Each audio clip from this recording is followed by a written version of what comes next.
ॐ जननीं शारदां देवीं रामकृष्णं जगद्गुरुं पादपद्मे तयो श्रुत्वा प्रणमामि मुहुर्मुहुः.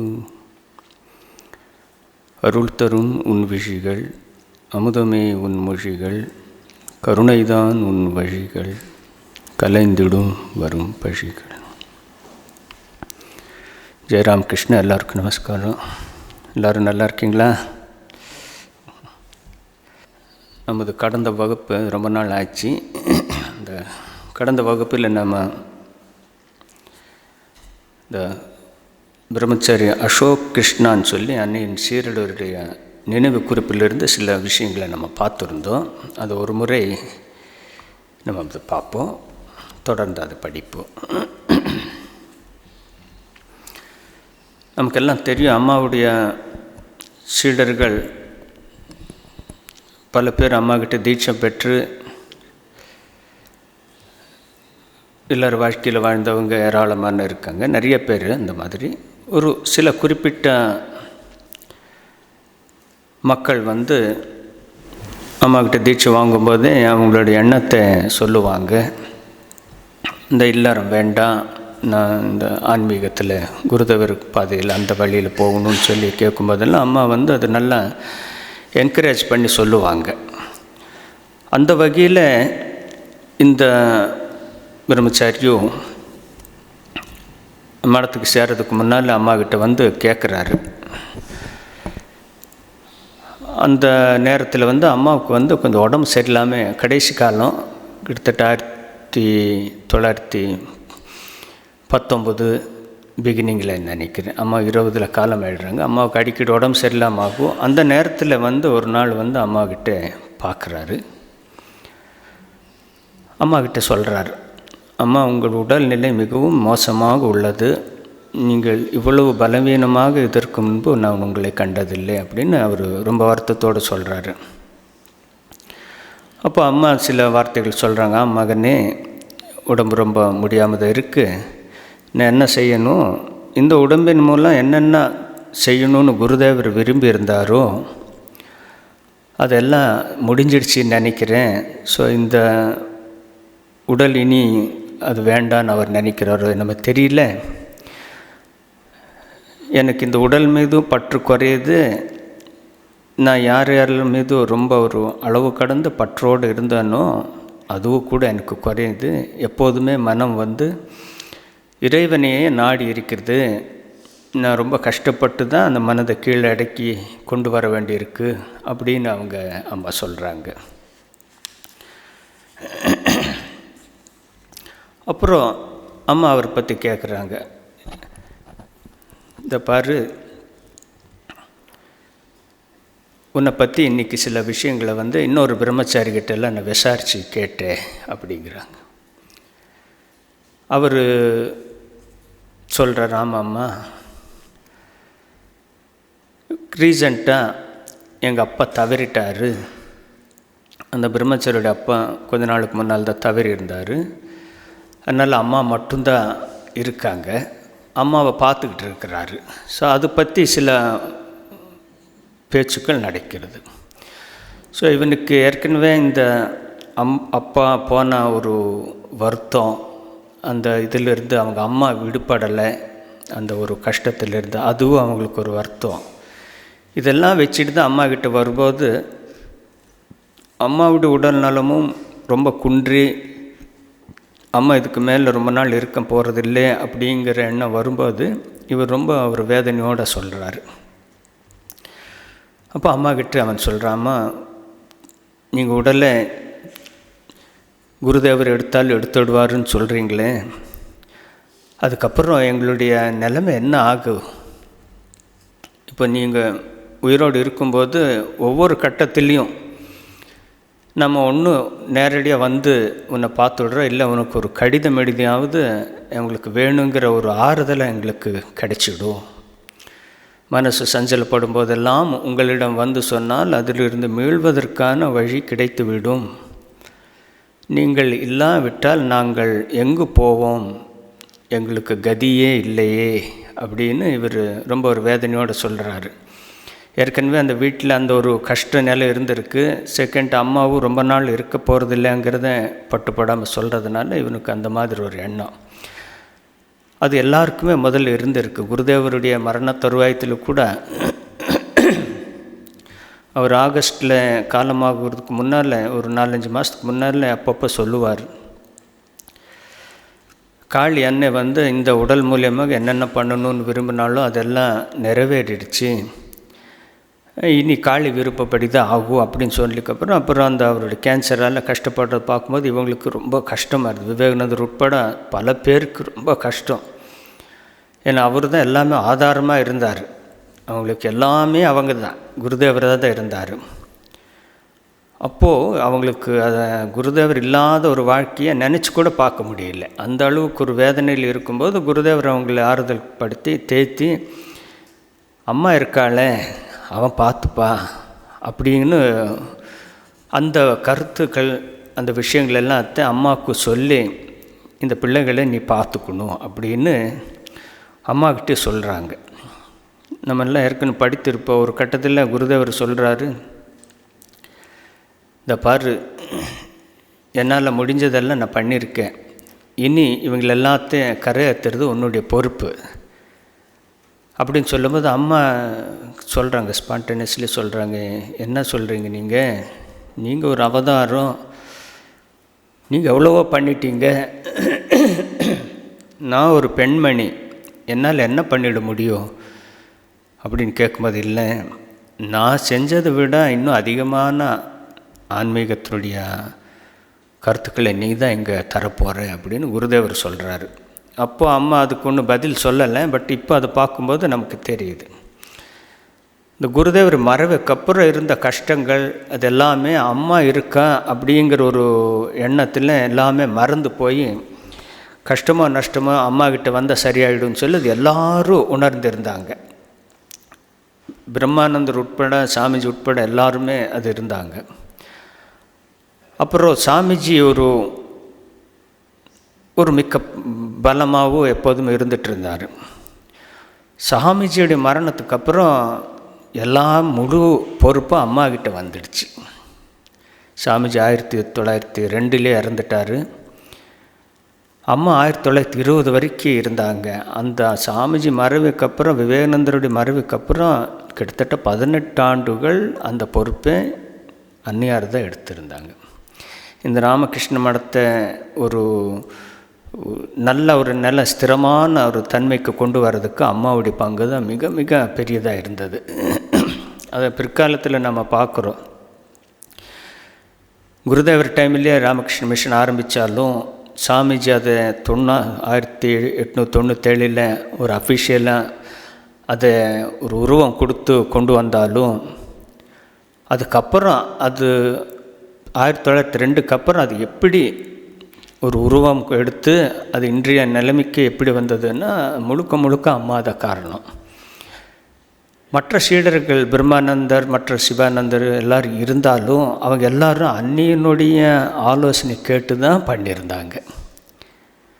ஸோ அதுலேயும் அம்மாவுடைய நேரடி சீடர்கள் பிற்காலத்தில் இந்த ராமகிருஷ்ண இயக்கத்தில் 4-5 பேர் அம்மாவுடைய நேரடி சீடர்களே ராமகிருஷ்ண மடத்தின் தலைவர்களாக பிற்காலத்தில் சேவையாற்றியிருந்தார். அப்படின்னா அம்மா அவங்கள எல்லோரும் அப்போவே தயார்படுத்தியிருந்தாங்க. அதில் நிறைய பேர் இங்கேயே சென்னை மடத்தில் இருந்தாங்க. சுவாமி மாதவானந்தர், சுவாமி விசுத்தானந்தர், சுவாமி வீரேஸ்வரானந்தர், இவங்க எல்லாரும் அம்மாவுடைய சீடர்கள். பிற்காலத்தில் அவங்க ராமகிருஷ்ண இயக்க தலைவர்களாக வந்தாங்க. ஸோ அந்த மாதிரி ஒரு சங்க ஜனனின்னு அவங்க சொல்லியிருப்பாங்க. இந்த சங்கத்துக்கு அவர் தான் எல்லாமே ஆதாரம் அப்படிங்கிற அந்த அம்மாவுடைய உடல் இன்னும் கொஞ்ச நாள் கழித்து இருக்காது அப்படிங்கிற ஒரு எண்ணம் இந்த மற்ற சீடர்களுக்கு ஒரு மிகப்பெரிய ஒரு பயத்தை கொடுக்குது. அவங்களால் தாங்க முடியல. அந்த சூழ்நிலையில் அவன் சொல்கிறான், நீங்களும் போய்விட்டால் எங்களுக்கு கதியே இல்லையம்மா அப்படிங்கிறாரு. அப்போது அண்ணன் உறுதியான குரலில் சொல்கிறாங்க, என்ன உங்களுக்கு கதி இல்லையா? குருதேவர் உங்களை வழி நடத்தவில்லையே, ஏன் இவ்வளவு கவலைப்படுகிறாய்? உங்களையெல்லாம் அவரது திருப்பாதங்களில் அல்லவா சமர்ப்பித்திருக்கிறேன். நீங்கள் அந்த வட்டத்திற்குள் தான் சுழன்றாக வேண்டும், வேறெங்கும் போக முடியாது. உங்களை அவர் எப்போதும் காத்து கொண்டிருக்கிறார். அம்மா ஒரு மிகப்பெரிய ஒரு தெளிவான ஸ்டேட்மெண்ட் தர்றாங்க. நான் போயிட்டாலும் கூட உங்களுக்கு குருதேவருடைய துணை எப்போதுமே இருந்துக்கிட்டே இருக்கும். ஏன்னா அவருடைய பாதத்தில் யாரெல்லாம் அவரை சரணடைஞ்சிருக்காங்களோ அவர்களை காப்பது அவருடைய பொறுப்பு. ஆக நீங்கள் ஒன்றும் பயப்படவே வேண்டியதில்லை. அந்த ஒரு வட்டத்துக்குள் தான் நீங்கள் வந்தாகணும். அவர் எப்போதும் உங்களை காத்து கொண்டு இருக்கிறார். ஸோ இதை இது கேட்டக்கப்புறம் கூட இவருக்கு நம்ம சாதாரண மக்களுக்கு வர ஒரு எண்ணங்கள், சந்தேகம் வரும். இவர் சொல்கிறார், அம்மா, குருதேவரின் திருவருளை பற்றி அவ்வப்போது எண்ணம் வரத்தான் செய்கிறது. ஆனாலும் அதனை புரிந்து கொள்ள முடிய இயலவில்லை. நம்பிக்கையும் வருகிறது, சந்தேகமும் வருகிறது. ஸோ சாதாரண மக்களுக்கு வர்ற அந்த ஒரு சந்தேகம் இவருக்கு அன்றைக்கே வந்திருக்கு. அம்மா உயிரோடு இருக்கும்போது கேட்டிருக்கிறார். நீங்கள் சொல்கிறதெல்லாம் கரெக்டு தான் அம்மா, குருதேவர் எங்களை எப்போதும் காத்து கொண்டு இருக்கிறாருங்கிறது உண்மை தான். ஆனால் அவர் இருக்கிறாருங்கிற நம்பிக்கையும் வரும், ஆனால் சந்தேகமும் வருது அப்படிங்காங்க. எப்பப்போ நமக்கு நம்முடைய எண்ணங்கள் நிறைவேறுதோ, நல்ல விஷயங்கள் நம்ம நினச்சி அதை நிறைவேறும்போது பகவான் அருளால் ஆச்சின்னு சொல்கிறோம். அது ஒரு நம்பிக்கை வருது. சில விஷயங்கள் நம்ம என்ன தான் செஞ்சாலும் அது அந்த டைமில் நிறைவேறாத போது சந்தேகம் வருதுங்கிறாங்க. எவ்வளோ வாட்டி கோயிலுக்கு போயிருக்கேன், எவ்வளோ பூஜைகளை பண்ணியிருக்கோம், இருந்தாலும் இந்த ஒரு பிரச்சனை தீரவே இல்லைன்னு பல பேருடைய வாழ்க்கையில் நம்ம அப்பப்போது நம்ம பார்க்க நேரிடலாம். இவருக்கு அந்த ஒரு காமன் கொஸ்டின் தான் மனசில் வருது. ஸோ நமக்கே நிறைய பேர் நமக்கு நான் சொல்லணும், ஈவன் குருதேவருக்கு, சாமிஜிக்கே இந்த சந்தேகம் ஒரு கட்டத்தில் வந்தது. சாமிஜி தன்னுடைய தந்தை இறந்தக்கப்புறம் அவருக்கு ரொம்ப சோதனையான கட்டம் இருந்தது. ஒரு மாதத்துக்கு அந்த காலத்தில் 1860 ஒரு மாதத்துக்கு 1000 ரூபாய் ஒரு குடும்பத்தில் செலவு பண்ணிட்டு இருந்தாங்க. அவங்க அப்பா அவ்வளோ ஒரு பெரிய செல்வந்தராக இருந்தார். அவருடைய மறைவுக்கு அப்புறம் வெறும் ஒரு 30 ரூபா வச்சு ஒரு மாதத்தை அது 7-8 பேர் அது சாப்பிட்டு அதை வாழ்க்கை நடத்த வேண்டிய ஒரு நிர்பந்தத்துக்கு ஆளானாங்க. ஸோ அப்போது விவேகானந்தருக்கு, அந்த நரேனுக்கு பல நாட்கள் சாப்பாடு இல்லாமையே வாழ்க்கை கடந்தது. அது அவன் வீட்டில் சொல்லிக்கல.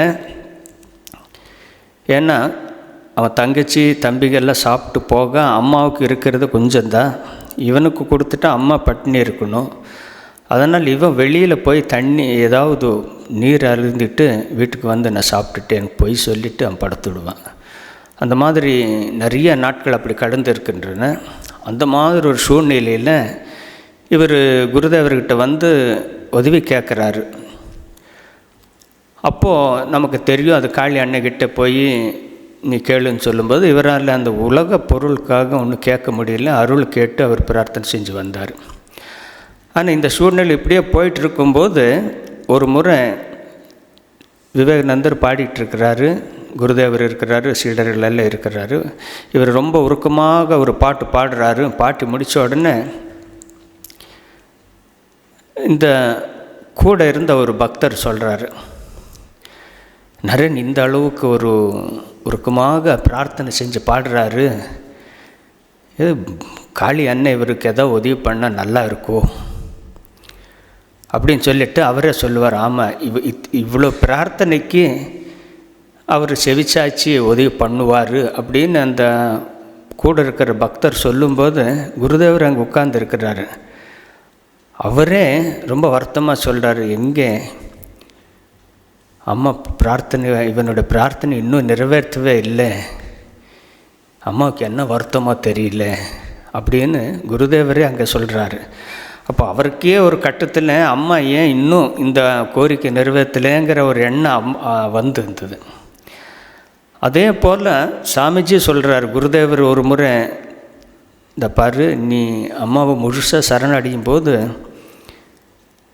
அவங்க உண்மையிலே உனக்கு அருள் புரிவாங்க அப்படின்னு சொல்லும்போது இவர் சொல்கிறாரு, குருதேவா, நீ ஒரு முறை சொல்லியிருந்தேன், யார் ஒரு 3 நாளாவது முழு சரணாகதியோடு அந்த தெய்வத்தை வணங்குறாங்களோ அது அவங்களுக்கு கண்டிப்பாக ஏதாவது அருள் கிடைச்சே தீரும் நீ சொல்லியிருந்தேன். நான் கடந்த 3 நாட்களாக நான் அப்படி ஒரு பூஜையை தான் பண்ணியிருந்தேன், எனக்கு எந்த வழி தெரியலையே, வீட்டில் அந்த வறுமையை போகவே இல்லையே அப்படின்னு அவர் கண்ணீர் விடும்போது அப்போ குருதேவர் சொல்கிறாரு, புரியுதப்பா, எல்லாமே அந்த நேரம் வரும்போது தான் அது ஆகும் போல் இருக்குது அப்படின்னு அவர் ஒரு ஆறுதல் சொல்கிறார். ஸோ அப்படின்னா அந்த ஒரு அவதாரங்களுக்கு அப்படி ஒரு சோதனைன்னு வரும்போது சாதாரண மக்களுக்கு இந்த சந்தேகம் வர்றது நியாயம்தான். அந்த வகையில் தான் இவர் திருப்பி கேட்குறார், குருதேவர் அருளை பற்றி அவ்வப்போது எண்ணம் வரந்தான் செய்கிறது, ஆனால் அதை முழுமையாக புரிந்து கொள்ள இயலவில்லை, நம்பிக்கையும் வருகிறது சந்தேகமும் வருகிறதுன்னு சொல்லுறாரு. ஆனால் அம்மா ஒரு நாள் அப்படி இவங்க சொன்ன மாதிரி நம்ம சொல்லவே இல்லை. உனக்குன்னு அந்த நேரம் நீ அதுக்கு தகுதி ஆகும்போது ஒன்று உன்னுடைய பிரார்த்தனை அதை ரீச் ஆகும்போது அதுக்கான அருள் வரும், இல்லை உன்னுடைய அந்த கர்ம வினை முடியும் போது அந்த காரியம் நிறைவேறும் அப்படிங்கிறது அம்மா எப்போதுமே தெளிவாக சொல்லியிருக்கிறார். ஸோ அடுத்தது அம்மா சொல்கிறாங்க, அந்த பாரு, உன்னை பற்றி நான் இன்றைக்கி கேட்டேன், நீ இந்த இல்லறம் வேண்டான்னு சொல்லி முடிவு பண்ணி இந்த வாழ்க்கைக்கு வரணும்னு நீ சொல்லிகிட்ருக்க, ஆனால் உன்னுடைய தந்தையை இழந்த தாய் இப்போது ஒரு வேதனையான சூழ்நிலை இருப்பாங்க. அது மட்டும் இல்லை, அவளுடைய இனி ஒரு விதவைக்கு தேவையான ஒரு வாழ்க்கைக்கு, அவருக்கு என்ன வாழ்க்கைக்கு, எளிமையான வாழ்க்கைக்கு என்ன தேவையோ அதெல்லாத்தையும் அவங்க அப்பாவே ஏற்கனவே பண்ணி வச்சுட்டு தான் போயிருக்கிறாரு. ஆகவே நீ இந்த மாதிரி இந்த இல்லறம் வேண்டாம் அப்படின்னு சொல்லும்போது இதெல்லாம் நான் விசாரிச்சதுக்கப்புறம் சொன்னேன், இது நல்ல முடிவு தான், இந்த தெய்வத்துடைய சேவைக்காக வாழ்க்கையை அர்ப்பணிக்க முடியும்னு அது ரொம்ப நல்லது. ஆனால் உன் தந்தை அதுக்கான ஏற்பாடு பண்ணாமல் இருந்திருந்தால் இது உன்னுடைய சன் பிள்ளையாக இருந்து நீ அதை தாயை காப்பாற்றுறது உன்னுடைய கடமை. ஆனால் அந்த ஒரு கஷ்டம் இப்போ உனக்கு இல்லை, அது குருதேவர் அதுக்கான ஒரு ஏற்பாடு பண்ணியிருக்கிறாருன்னு அம்மா இதை சொல்கிறாங்க.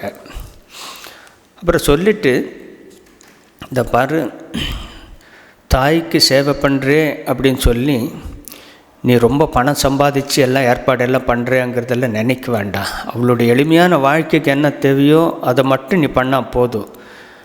ஏன்னா பணம் சம்பாதிக்க போனால் அது ஆட்டோமேட்டிக்காக நம்மளை அறியாமலேயே அதில் ஒரு பற்று அது ஒரு கட்டத்தில் நம்மளுடைய மெயின் எண்ணத்தையே மூழ்கி அடிச்சிடும். அந்த மாதிரி நீ அதுக்கு ஆக வேண்டாம் அப்படிங்கிறாங்க. ஸோ அம்மாவுடைய வார்த்தைகள் இங்கே பாருங்கள், நேர்மையான வழியில் பணம் சம்பாதிப்பது மிக மிக கடினம். பணம் மனதை மாசுபடுத்துகிறது. இயன்ற அளவு விரைவில் பண விவகாரங்களை முடித்து வருமாறு உனக்கு சொல்கிறேன். அம்மாவுடைய வார்த்தை. சற்று நீண்ட காலம் பண விவகாரங்களை கையாண்டால் போதும், தானாக அதில் ஒரு ஈர்ப்பு வந்துவிடும். பணம் அத்தகைய பொருள். ஒரு முறை அந்த பற்று வந்துவிட்டால் அதிலிருந்து விலக முடியாது. நீ அறியாமலேயே அது உன் கழுத்தை பற்றி நெரிக்கும். அம்மாவுடைய வார்த்தைகள் பார், 100 வருஷத்துக்கு முன்னால அந்த பணம் எந்த அளவுக்கெல்லாம் ஒரு நெகட்டிவ்லேயே கூட கொண்டு போகுங்கிறதுங்க. குறிப்பாக நான் ஏன் இதை உன்னிடம் சொல்கிறேன் என்றால், நீ கல்கத்தாவை சேர்ந்தவன், பணத்துடன் விளையாடுபவன். எவ்வளவு சீக்கிரம் முடியுமோ அவ்வளவு சீக்கிரம் உன் தாயாருக்கான ஏற்பாடுகளை செய்துவிட்டு நீ சென்று விடு. அம்மா ஒரு கிளியராக சொல்கிறாங்க. ஏன்னா அம்மாவுக்கு வேணுங்கிறத நான் தாய்க்கு தேவையானதெல்லாம் தன்னை சேர்த்து வைக்கணும், அதுக்கு தகுந்த மாதிரி நான் ஏற்பாடு பண்ணணுங்கிறதுக்காக நீ இன்னும் கொஞ்சம் பணம் சேர்த்து வச்சுக்கலாமே அப்படிங்கிற எண்ணம் வேண்டாம். அவங்களுடைய எளிமையான வாழ்க்கைக்கு என்ன தேவையோ அதை நீ பண்ணால் போதும். நீ நிறைய சேர்த்து வைக்கிறேன்னு சொல்லி ஒரு கட்டத்துக்கு மேலே நீ போயிட்டால் அதிலிருந்து நீ விடுபட முடியாமல் ஆகி போயிடும். இப்போ அம்மா சொல்கிறாங்க, இந்த உலகத்தில் இருக்கும் அனைத்து துன்பத்திற்கும் காரணம் இந்த பணம் தான். அம்மா ஒவ்வொரு கட்டத்திலும் இது ரொம்ப, அதனால்தான் குருதேவரால் அதை கையால் தொடவும் முடியவில்லை அப்படிங்கிறாங்க. நம்ம எல்லோரும் தெரியும், பணம் அந்த எந்த அளவுக்கு மனுஷனை அது ஒரு நேர்மையான பாதையிலிருந்து எடுத்துகிட்டு போகுங்கிறது நமக்கு நல்லா தெரியும். அது ஒவ்வொரு நூற்றாண்டு வரும்போது, ஒவ்வொரு 10 வருடம் வரும்போது கூட அதனுடைய தாக்கம் மிக மோசமாக போயிட்டே இருக்கும். ஏன்னா அந்த சுயநல எண்ணம் யாருக்கெல்லாம் அது வளர்ந்து கொண்டே இருக்கிறதோ அந்த அளவுக்கு அந்த பணத்துடைய தாக்கம் அவங்கள பிடிச்சிட்ருக்கும். ஒரு கட்டத்துக்கு மேலே அவங்களால் அதிலிருந்து விடுபடவே முடியறதில்லைங்கிறாங்க. முற்காலத்தில் ஒரு 30-40 வருஷத்துக்கு முன்னால் மாதத்துக்கு 1000 ரூபா சம்பளங்கிறது பெரிய விஷயமா இருந்தது. குடும்பம் நல்லா இருந்தது, எல்லாமே நல்லா இருந்தது, இயற்கையாக இருந்தது. அப்புறம் கொஞ்சம் கொஞ்சமாக மாறிச்சு. அப்போ 1000 ரூபா சம்பளம் வாங்கினா அந்த அப்பாவோ தாத்தாவோ இன்னும் உயிரோடு இருக்காங்க. அப்போ வீட்டில் 8-10 பேர் இருந்தாங்க, நல்லா சாப்பிட்டு நல்ல ஆரோக்கியமாக தான் இருந்தாங்க. ஆனால் இன்றைக்கி பிள்ளையும் பேரனும் 1 லட்சம் 2 லட்சம் 3 லட்சம் சம்பளம் வாங்கினாலும் அந்த நிம்மதி இருக்கா, அந்த சந்தோஷம் இருக்கா, அந்த ஆரோக்கியம் இருக்கான்னா கிடையவே கிடையாது. வெறும் பணம் தான் வேணுங்கிற ஒரு எண்ணத்துக்கு தள்ளப்படுறாங்க, அவங்களும் அதில் இதாகிடுறாங்க. அப்போது இந்த ஜெனரேஷனில் எவ்வளோ ஒரு மாற்றங்கள் வந்துக்கிட்டு இருக்குங்கிறதுக்கு நம்ம பார்க்குறோம். அதுக்கு முழுக்க இந்த பணத்துடைய தாக்கம் தான் இருக்குங்கிறது. அது அப்படி கஷ்டப்பட்டு சம்பாதிச்சு நம்ம என்ன பண்ணுறோன்னா, அப்போவும் கடன் தான். ஒவ்வொரு வீட்டில் பார்த்தா அதுக்கு ஒரு கடன் இருக்குங்கிறாங்க. இன்னும் லோன் கட்டுறேன் நாங்கள். வீட்டில் நல்லது சமைச்சு செஞ்சு சாப்பிட்றதுக்கு வழி இல்லை. சம்பாதிக்கல, பாதி ஹாஸ்பிட்டலுக்கு மருத்துவமனைக்கு போயிடுது. இது எல்லாமே கூட்டு குடும்பமும் இல்லாமல், நமக்கு தேவையான ஒரு உறவுகள் இல்லாமல், இதெல்லாம் ஏன் இருக்குன்னா இதுக்கு அந்த சுயநலத்தோடு கலந்த அந்த பணத்து மேல் பற்று தான்.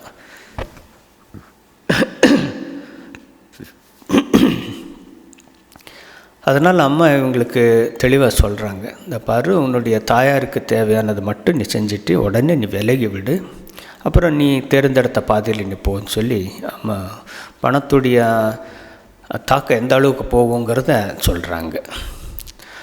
அப்புறம் சொல்கிறாங்க,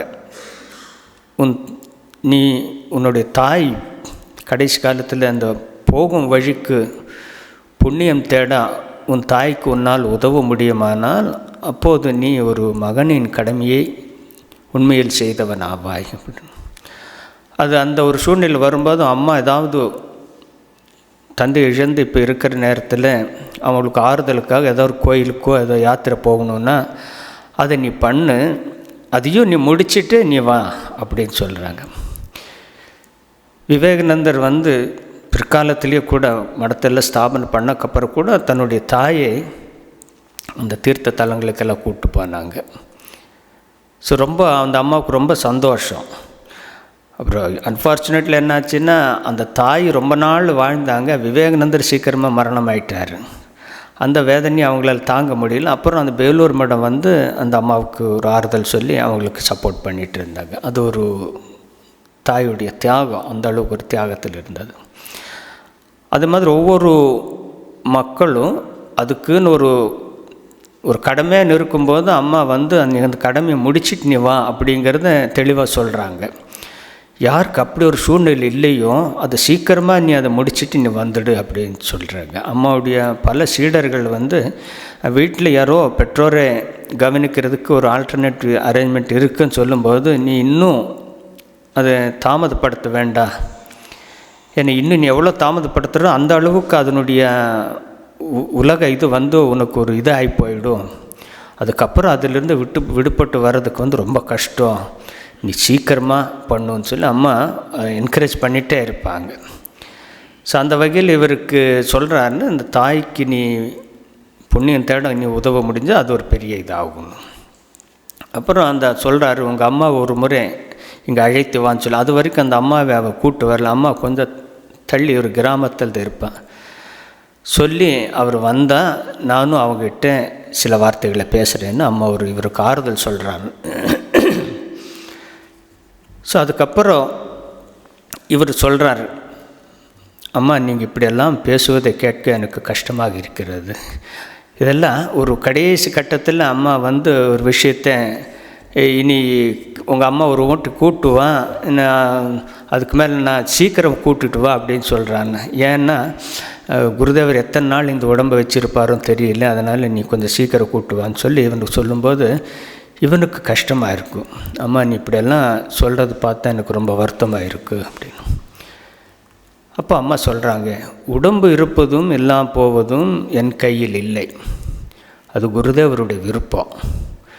நீங்கள் எல்லோரும் இருந்தாலும் என் கூடவே இருந்து எனக்கு சேவை பண்ணுற பாக்கி எத்தனை பேர் கிடைக்கும்? நீங்கள் அங்கங்கே இருந்து உங்களுடைய காரியத்தை சேவை செஞ்சுக்கிட்டு தான் இருக்கீங்க. அம்மாவுடைய உடம்பு நிலை சரியில்லாதபோது அம்மா கல்கத்தாவில் இருக்கிற அந்த அன்னையார் இல்லம் என்று சொல்கிற அந்த உத்போதன் வீட்டில் தங்கியிருந்தாங்க. அப்போ ஒரு குறிப்பிட்ட சிலர் தான் அம்மாவுக்கு சேவை ஆற்றி கொண்டிருப்பார்கள். மற்றவர்களெல்லாம் வேலூர் மடத்தில் சன்னியாசிகளும் மற்ற பக்தர்களும் வந்து போயிட்டு தான் இருக்காங்க.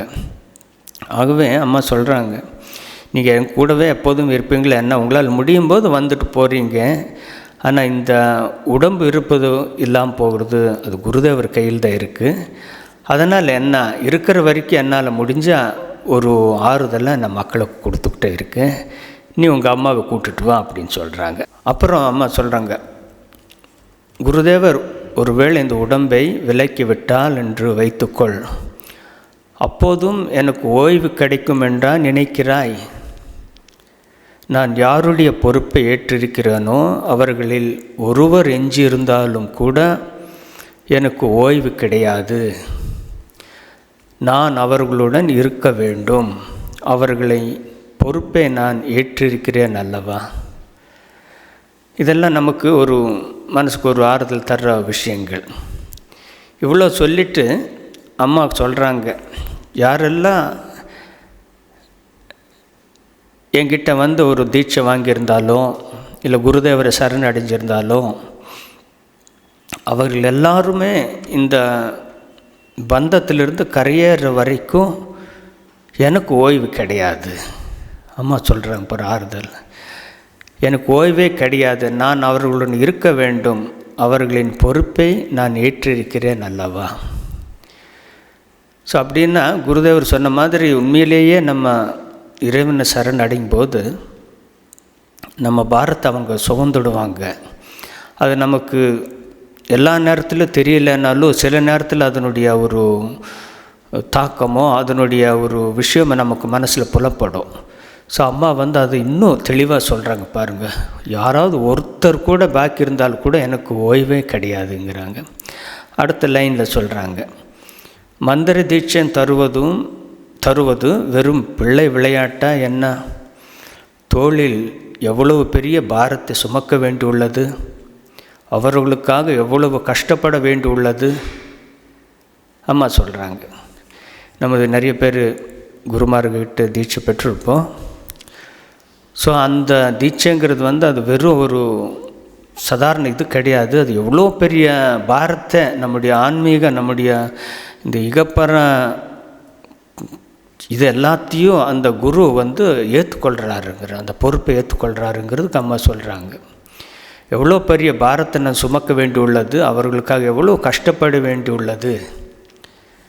இது அம்மாவுடைய விஷயத்தை மட்டும் இல்லை, நம்மளுக்கு நாம் யார் எந்தெந்த குரு மூலியமாக நமக்கெல்லாம் அது கிடைச்சிருக்கிறதோ அவங்களுக்கும் இதெல்லாம் பொருந்தும். ஏன்னா அந்த பரம்பரையில் தான் நம்ம வந்துகிட்ருக்கோம். ஸோ அப்படின்னா அம்மா இதை பற்றி ஏற்கனவே முன்னால் சொல்லியிருந்தாங்க, கொஞ்சமாவது நம்ம குரு சொன்ன அந்த விஷயத்தை கடைப்பிடித்தா இந்த இந்த குருவுக்கு ஒரு ஓய்வு, அவர்களுக்கு ஒரு நிம்மதி, அவர்களுக்கு ஒரு சந்தோஷம் கிடைக்கும். நம்ம எவ்வளோ தூரத்துக்கு பண்ணாமல் இருக்கோமோ அதை நமக்காக அவங்க செஞ்சிடறாங்க. அதனுடைய பாரத்தையும் அதன் கஷ்டத்தையும் அவங்க அனுபவிக்கிறாங்கிறத அம்மா ஏற்கனவே சொல்லியிருக்காங்க. ஏன்னா ஒரு கட்டத்தில் நிறைய நமக்கு அறியாத நம்முடைய கர்ம வினைகளை அவங்க அழிச்சிடுறாங்க. அது அம்மாவுடைய வாழ்க்கையில் அது பல முறை நடந்திருக்கிறது. ஒரு சாமிஜி, ஒரு சீடர், அன்னையுடைய சீடர் அம்மாவுக்கு சேவை பண்ணிகிட்டு இருந்தார். திடீர்னு ஒரு நாள் அம்மா அவரை கூப்பிட்டு, இந்த பாரு, நீ உடனே பேலூர் மட்டுக்கு போ, அங்கே சுவாமி பிரம்மானந்தர் இருக்கிறாரு, அவர்கிட்ட நாளைக்கே நீ போய் சேர்ந்த அடுத்த நாளில் அவர்கிட்டமிருந்து நீ சன்னியாசி தீட்சை வாங்கிடு அப்படின்னு சொல்கிறாங்க. அந்த பிரம்மச்சாரி திடீர்னு, ஏம்மா இப்படி? அவர் நார்மலாக அது இன்னும் ஒரு வருஷம் 2 வருஷம் கழித்து தான் அவருக்கு ஒரு சன்னியாசம் கொடுக்கறதுக்கான ஒரு ஏற்பாடு. ஆனால் அம்மா திடீர்னு இப்படி சொல்கிறாங்களே அப்படின்னு அம்மாவை ஏன் கேட்குற? நீ அதெல்லாம் ஒன்றும் கேட்க வேண்டாம், நீ உடனே எப்போன்னு சொல்லி அந்த பிரம்மச்சாரி உடனே ஜெயராம்படியிலிருந்து பேலூர் மட்டுக்கு அனுப்பி வைக்கிறாங்க. அங்கே போன உடனே பிரம்மானந்தர் சுவாமி கேட்டு, என்ன விஷயம்னு சொல்லும்போது, இப்படி அன்னையை சொல்லியிருந்தா போய் உடனே சொல்லி நாளைக்கே எனக்கு சன்னியாசி தீட்சை செஞ்சு வைக்குமாறு அம்மா சொல்லியிருந்தாங்க அப்படின்னா. ஓ அப்படியா அப்படின்னு சொல்லிவிட்டு அவர் ஒரு நிமிஷம் அப்படியே கண்ணை மூடிட்டு, சரி நீ நாளைக்கு வா அப்படின்றார். அடுத்த நாள் வர்றாங்க, அந்த சன்னியாசி தீட்சைக்காக ஏற்பாடாகுது. பிரம்மானந்தர் உட்காந்து அவர் பார்க்குறாரு, தியானம் பண்ணுறாரு. அப்புறம் கொஞ்ச நேரம் கழித்து தீட்சை கொடுக்குறாரு. அவர் வெளியில் வந்துடுறாரு. வெளியில் வந்ததுக்கப்புறம், சரிப்பா தீட்சை ஆயிடுச்சு அப்படின்னு சொல்லிவிட்டு நீ திரும்பி அம்மாக்கிட்ட போயிடலாம் அப்படின்னு சொல்கிறாங்க. அவர் ஒரு 2 நாள் தங்கிட்டு வர்றாரு. அப்புறம் அவர் வந்தக்கப்புறம் பிரம்மானந்தர் அங்கே இருக்கிற சீடர்கிட்ட சொல்கிறாரு, அம்மா அவனை கரெக்டான நேரத்தில் இங்கே அனுப்பி வச்சிருக்கிறாரு. அவன் இந்த சன்னியாசி தீட்சை வாங்கலைன்னா அவன் அந்த முதல் நாள் ராத்திரியே அவனுடைய மரணம் இருந்திருக்கு.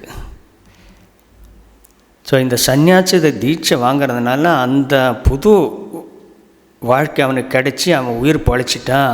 அம்மாவுக்கு உடனே அதை தெரிஞ்சு தான் அனுப்பி வச்சிருக்கிறாங்க. அந்த கண்டத்திலிருந்து அவன் வெளியில் வந்துட்டா அப்படிங்கிறாங்க. அப்புறம் பிற்காலத்தில் அம்மாக்கிட்ட வரும்போது அம்மா அதை பற்றி ஒன்றும் பேசலை. பிற்காலத்தில் இவருடைய ஜாதகத்தை யாரோ ஒருத்தர் பார்க்கும்போது, இந்த பர்சன் அந்த நாள்லேயே இறந்து போயிருக்கணுமே, இறந்தவங்களுடைய ஜாதகத்தை எனக்கு எதுக்கு கொடுத்தீங்கன்னு அவர் சொல்கிறாரு. ஸோ ஜாதகப்படி அவங்க அன்றைக்கி மரணம் நிச்சயமாக இருந்திருக்கு. அம்மா அதை தடுத்துருக்காங்க. ஸோ அது பிற்காலத்தில் அவர் மிகப்பெரிய சாமியாக இருந்திருக்கிற சாமிஜிகள் அவங்க பார்த்துருப்பாங்க, அம்மாவுடைய சீடர்கள். ஸோ அந்த மாதிரி குரு பல விஷயத்தில் நம்முடைய நாலேஜுக்கு தெரியாமலேயே நம்முடைய பல கஷ்டங்களை நிவர்த்தி பண்ணுறது நடக்குது. உண்மையான குரு மூலியமாக அதை நம்ம பெறலாம் கண்டிப்பாக. அப்படின்னு அந்த எந்த அளவுக்கு ஒரு பொறுப்பை அவங்க எடுத்துக்க வேண்டியங்கிறத அம்மா இங்கே திரும்ப நம்ம சொல்கிறாங்க. அதனால் அந்த குரு வாக்கியத்தை எவ்வளவு கடைப்பிடிக்க முடியுமோ அந்த அளவுக்கு நமக்கு நல்லது, குருவுக்கும் நம்ம செஞ்ச அந்த காணிக்கையாக அது அமையும். அம்மா இதை சொல்லிவிட்டு, எவ்வளோ பாரத்தை நான் சுமக்க வேண்டியுள்ளது, அவர்களுக்காக எவ்வளவு கவலைப்பட வேண்டியுள்ளது, உன் விஷயத்தையே எடுத்துக்கொள். உன் தந்தை இறந்து விட்டார், ஆனால் அதனால் என் மனமும் வேதனைப்படுகிறது. குருதேவர் என் மகனை மேலும் ஒரு சோதனையில் தள்ளிவிட்டாரே என்று எனக்கு தோன்றுகிறது. இந்த வேதனையிலிருந்து நீ எப்படி மீண்டு வருவாய் என்பதையே மனம் சிந்திக்கிறது.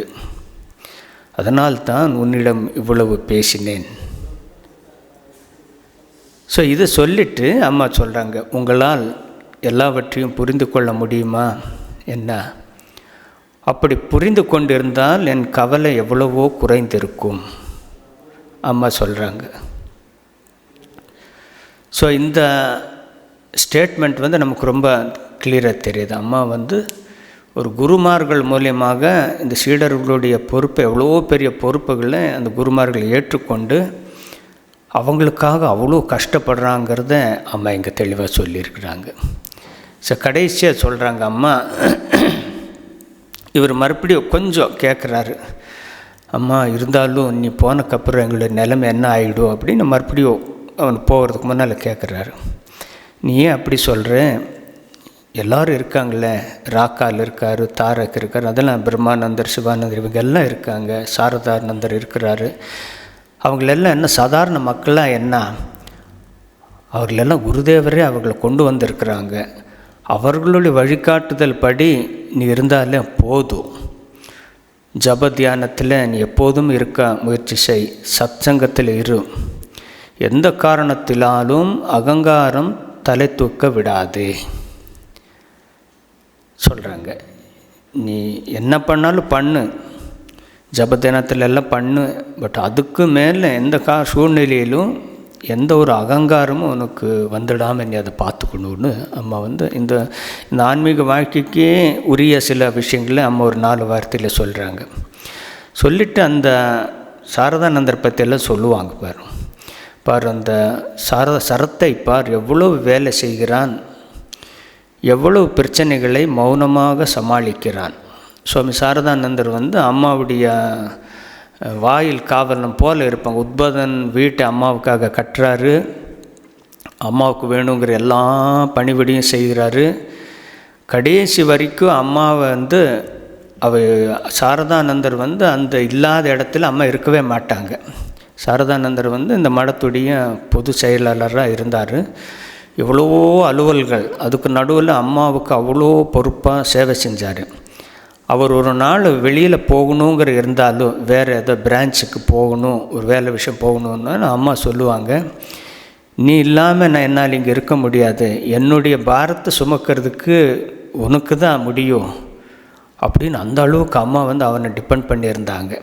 ஏன்னா அந்த அளவுக்கு ஆஃபீஸ் வேலையோடு சேர்த்து இந்த ஒரு அம்மாவுடைய பொறுப்பை ஏற்றுக்கிறது வந்து எவ்வளோ பெரிய கஷ்டங்கிறத அம்மா இதை சொல்லி, அவர்கள் நினைத்தால் இரவும் பகலும் தெய்வ சிந்தனையிலேயே இருக்க முடியும், ஆனால் மக்கள் நலனுக்காக அவர்கள் இவ்வளோ தூரம் இறங்கி வந்து சேவை செய்கிறார்கள், அவர்களின் வழிகாட்டுதல் படி நீ நடந்துக்கோ அப்படின்னு வந்து அம்மா நல்லா சொல்லுவாங்க. கடைசியாக சொல்கிறாங்க, உனக்கு இதையும் தாண்டி மனதில் வந்து ஒரு பலவீனம் ஏற்படும்போது, கஷ்டங்கள் வரும்போது, அம்மாவுடைய பிள்ளையாக எனக்கு என்ன கஷ்டம் வந்துடும், எனக்கு ஒரு அம்மா இருக்காங்க அப்படிங்கிற ஒரு எண்ணத்தை நீ வளர்த்துக்கோ, அதுவே உன்னை நல்வழிப்படுத்துங்கிறாங்க.